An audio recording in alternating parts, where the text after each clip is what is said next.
We have a very big kids program at TVO Kids. We've been around for a long time, and we have our own sort of larger-than-life character here, Polkaroo.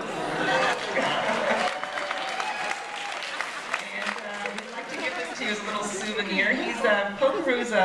He's a mystical character who comes from a mystical land. We're not quite sure of his species or gender, but we do call him a him. And Polkaroo only shows up when you allow yourself to imagine.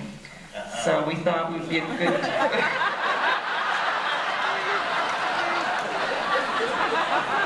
All right then.